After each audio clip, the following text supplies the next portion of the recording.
Hey everyone, welcome to the Healthy Team Podcast. I'm your host, Mark Erickson, and this is the show where we dive into the real stories about building thriving workplace cultures, exploring everything from wellness and morale to leadership and productivity. Today on the Healthy Team Podcast, we're joined by Paige Wiese, founder and CEO of Tree Ring Digital. And with over 15 years of experience helping businesses, Paige has mastered the art of turning digital chaos into streamlined, high-performing systems. Her company, Tree Ring Digital, helps brands grow smarter, faster, and with greater clarity. So let's dive into strategies behind sustainable digital success and see how they might be able to help leaders build healthier, more efficient teams using technology. Paige, welcome to the show. Thank you. It's great to be here. Thanks for having me on. Oh, my pleasure. Paige, let's kick things off by having you tell just a little bit about your business and the kind of work that you and your team do at Tree Ring Digital. Absolutely. Yeah. So True Ring Digital, we're a full service digital marketing agency, helping clients with everything from website design and development all the way into the digital presence from Google My Business, search engine optimization, Google Ads, social media. So we really look at the big picture of the digital side, but that to be said, we're also looking at a lot of the nitty gritties of it all. And how do we make things more efficient? How do we make sure that we're using things appropriately? So how do we get the client where they're trying to go using the right digital tools instead of trying to stay in one specific service, if you will, overall? And we work with both B2B and B2C clients nationally, so a wide range that we work with on all fronts. I like it. It allows us to really stay a little more adaptive and see what's working in certain industries and try it in something new instead of such a cookie cutter rinse and repeat model. Awesome. Paige, what inspired you to start Tree Ring Digital? And how has that mission evolved over the last 15 years? Yeah. So what got me started was really just the need to how do I make money? What do I do? What does this look like for a long-term career? I was started in architectural drafting, did that for about 2 years, had been laid off twice. So each year I kept getting laid off and decided I need to kind of pivot my career path. That was around the age of 23. And just was like, I need to make money.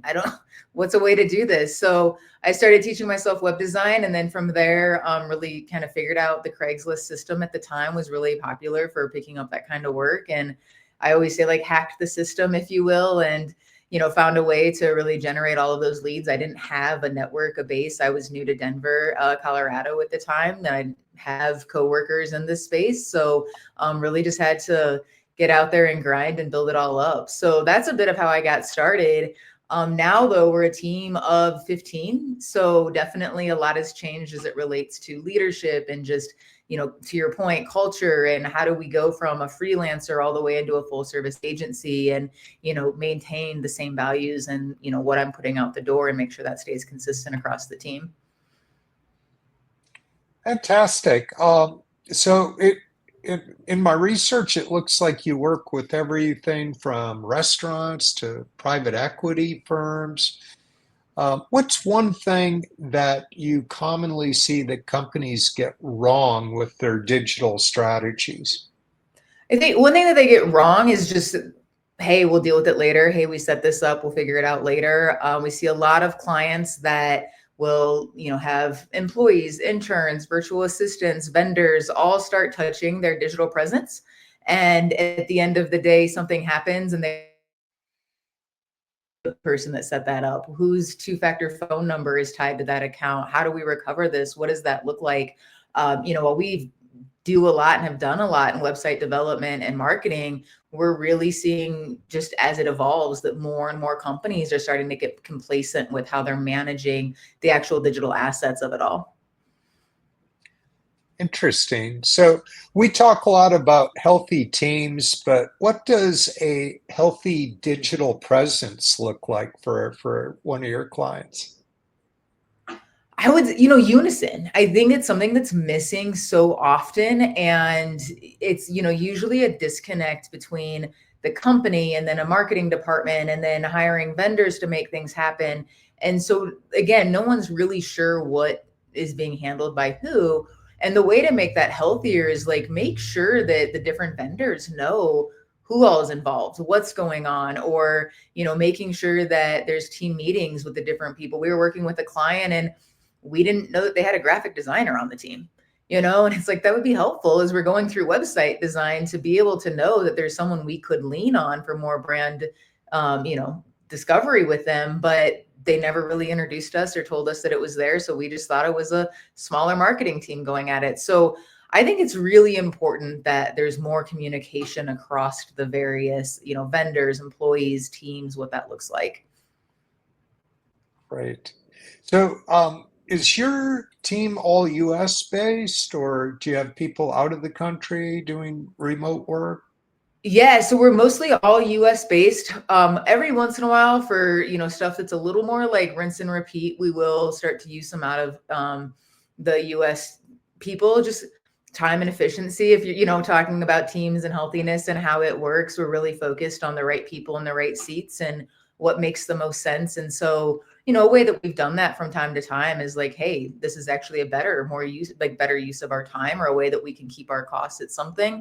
But we really are proud of ourselves for the US based team and like US based developers, and making sure that like we can address anything in a pretty quick manner, instead of, we don't know why the code's that way, or, oh, we got to wait, until we can get a response tomorrow from somebody. We're pretty prompt to make sure that stuff happens, to make sure our clients are taken care of. So, Paige, with most of your people being in the US and having, some select jobs outsourced outside the US, how do you keep your team aligned and energized and healthy? Yeah, that's a great question. What we do to keep the team aligned, we do use Slack is one way. I think clients would be shocked how much we talk to each other for being a remote team. I think that, they don't realize we are constantly talking to one another all day long. And sometimes it's more efficient than picking up a phone and, having that conversation. And other times it's more efficient because we can get the answer right away and keep moving than like even being in an office. So, there's just different ways and strategies. We've also, been hybrid and remote post-COVID at times too. So we've kind of gone back and forth on what's the right model, but that's one way that we do it. Team meetings on a regular basis is another way to keep everything, jazzed, moving along, keep that team morale up. And then, as far as keeping them aligned, we do a lot with the CRM, and that's really our lifeline, if you will, for how we operate a company, especially at an agency side. Excellent. What practices have helped you foster strong communication and collaboration among your team and your clients? Is that mainly the CRM and Slack, or what other types of practices might you employ? I think one of the best practices that we employ is transparency. So all day long, it doesn't matter what's going on, it's transparency. I will tell the team, hey, this is, going out the door. We don't know. This might be a response that we get. It might not be, but be prepared. Or they might say, hey, Paige, I sent this email out, just in case you hear something. And it's just, we keep everything very, very transparent. And same thing with the clients. If they ask me a question, or someone on the team a question of, I think we had one the other day of, should I keep going down this path and keep investing this much money into something? Do you think it's worth my time and energy, or will I ever see a return on this business? We're going to give you the answer. We're going to tell you what we honestly, genuinely think from a transparency side, and making sure. And I think that has led us to a lot of success, and also just the key to how do we keep, everyone on the same page. Is there's never a guess. There's never a, I'm not sure what Paige is thinking in this moment. Like, no, I'm going to tell you, like, we need to fix this. This needs to change, or, hey, let's powwow. But I think that's allowed the team to have so much trust in coming back to me when things do come up, that we can, hey, let's sort through this. What's the best way to approach it? Instead of, in the past, when I was working for other companies, you would just see people scared to tell somebody that something happened and hope it never came back up, and then just kind of sit with them and then start to impact their work. And I think because we keep that model, it just keeps everyone like, yeah, let's just get it out there and let's just keep moving. And I think they stay happier and better. And we're all better when we can work as a team. Right on. Paige, in your experience, how does a company's digital presence impact team performance and morale? Uh, it can come from all sorts of perspectives of what is the reviews like, right? If you're working for a company and you're not seeing great reviews come in, it kind of starts to impact your morale and like, do I want to be working, for this organization, for this company? If you see excitement on social media platforms, you're going to be super excited that you work for that company. And so, those are just two really simple examples that there's a lot to be said. And it can be any size company, right? If you're posting ads on social for a product, let's say, and the reviews and the comments keep coming back pretty negative, you might second guess the company that you're working for. And is this really what we want to be putting out there? And do I want my name on that? So more and more, it's out of control of the company, like what that is. It really is starting to hold them at a little bit higher standard of the quality and everything they're putting out, because they have a team behind that can see these things more transparently than before, where it was like, okay, well, did someone call us on from the yellow book or not? What's going on? Right, right. Paige, many leaders feel overwhelmed by the technical side of marketing. What advice would you give to them to help them gain clarity and control? For the digital side and like how to gain clarity and control with it, I would say just know what is out there. Why is it out there? Who's setting up what? And not trying to do everything, not trying to jump into every platform because it's a fad, not trying to, feel that you need to be everywhere. It's really like having a strategy and an approach to it. And why are we doing it? So I guess the other way I would say it is just like asking the right questions to whomever you're hiring, whether it's a vendor, whether it's an employee, whether it's a VA, but like, what does that look like? What are they hoping to deliver? And also just having metrics, like what are your expectations when going into something? But I think too often they're trying to bite off more than they can chew, or they don't fully understand it. So they just put someone in charge and hope it works. And then they're frustrated when it's not, but they don't know why. They don't know what question to be asking to get them to that right spot. Can you share a success story where streamlining digital processes directly impacted business outcomes?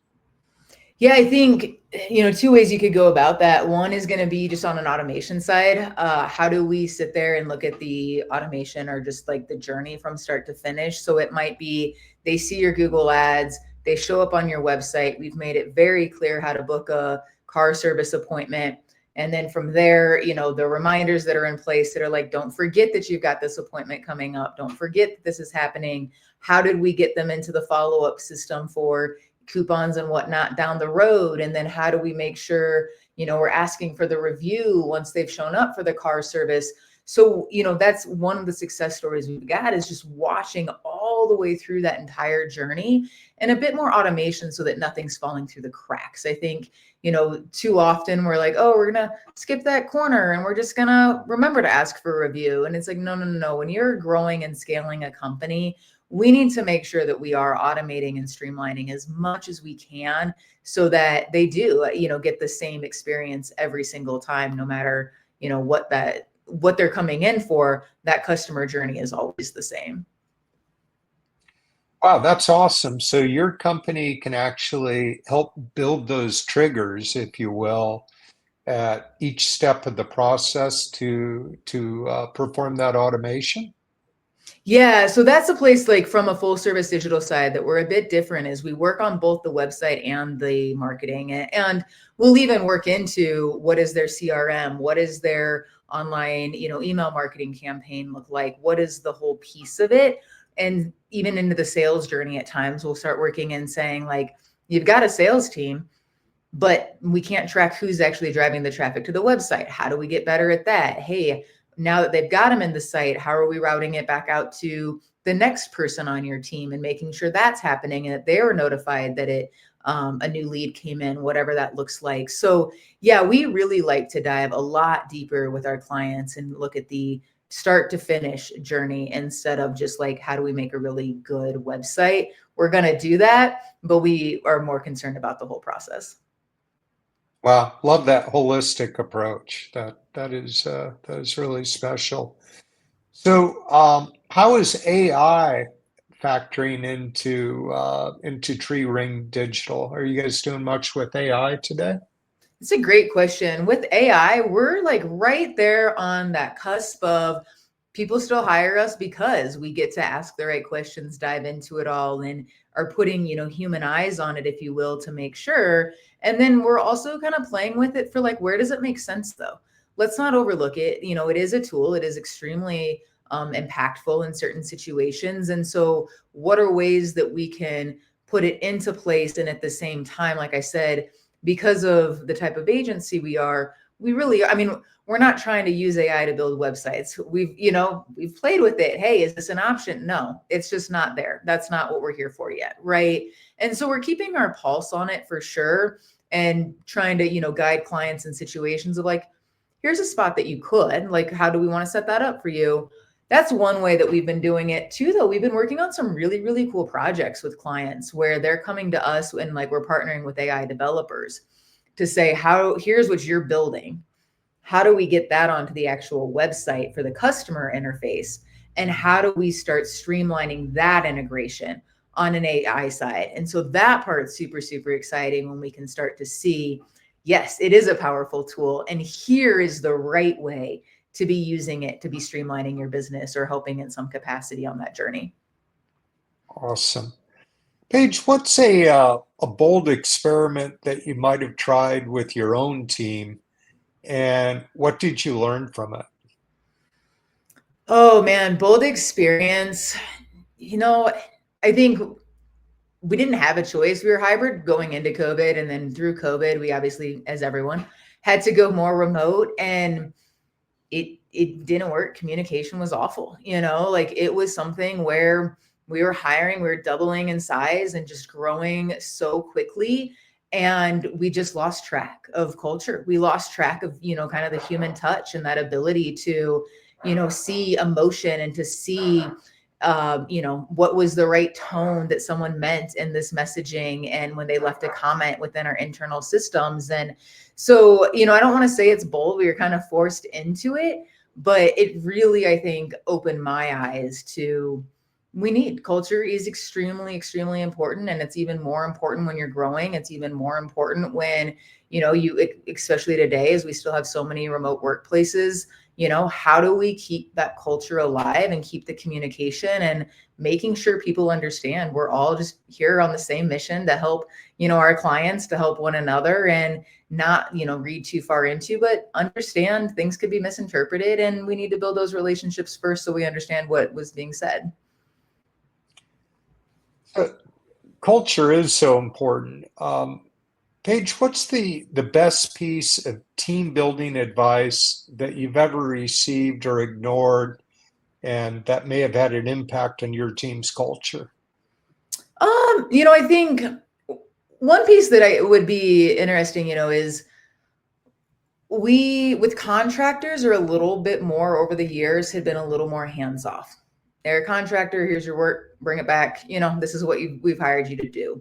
And I'd say it wasn't the right approach. If they're a part of our team, they're an extension of our team. If we want to keep them around, what can we do to bring them in more often? And how can we make sure they're sitting in some of those meetings with us? Well, it might not be every single team meeting we have. How can we have a few more powwows with them? If it's, like getting into recently, we moved everybody into Slack channels, no matter what. It didn't matter if it was someone they were working on or not, but we wanted them to see like the breadth of everything we had going on. And also just collaboration. Maybe we're stuck on something and we just never thought to ask, like their graphic designer, let's say, great, let's have them in on the conversation too. As we're putting websites out the door, let's have every person on the team look at it, not just, project manager, the web designer, and myself. And so really, I think important is like, who are all of the people on your team? And the more you can get that buy-in and weigh-in from them, you're going to have a stronger team. But the more you keep things disconnected, it's going to feel like a disconnected team.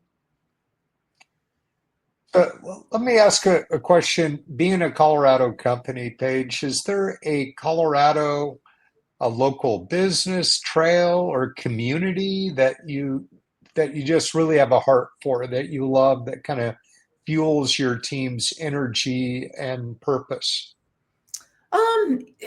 That's a great question, because over the years we've contributed to a lot of like nonprofits and charitable organizations. We do try to do a lot in the LGBT space, as far as just, making sure that they're supported, working with business owners, supporting business owners, just visibility on it.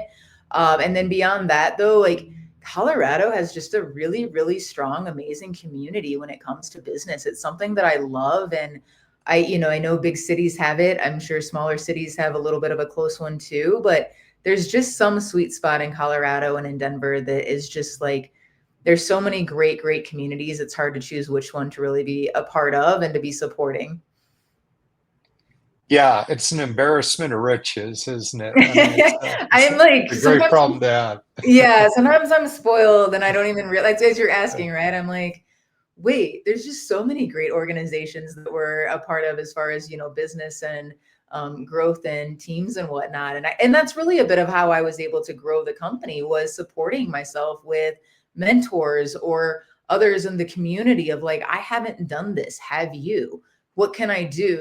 How do I get there? And so everyone's just willing to help. Everyone's so kind and on their journey themselves. And so, whatever we can do to support and uplift one another, it has definitely led to a lot of success for my company. Oh, that's beautiful. I love that, Paige. This has been such a great conversation. Thank you again, Paige Wiese, for joining me and sharing your insights on building healthy teams and teaching us more about digital culture. Before we wrap up, Paige, can you let our listeners know how they can find you and learn more about Tree Ring Digital? Yeah, absolutely. You can learn more about me and find me on LinkedIn at Paige Wiese, Wiese.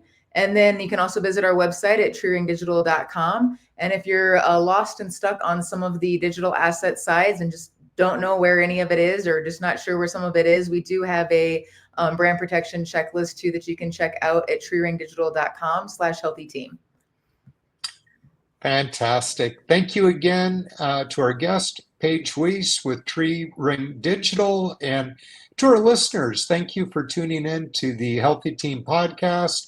And if you enjoyed today's episode, be sure to like and subscribe and share it with your team members, or really anybody who's passionate about building great team workplace culture. We'll be back soon with more great conversations to help you build healthier, stronger teams. And until next time, stay well and lead well. Thank you. Thank you. All right.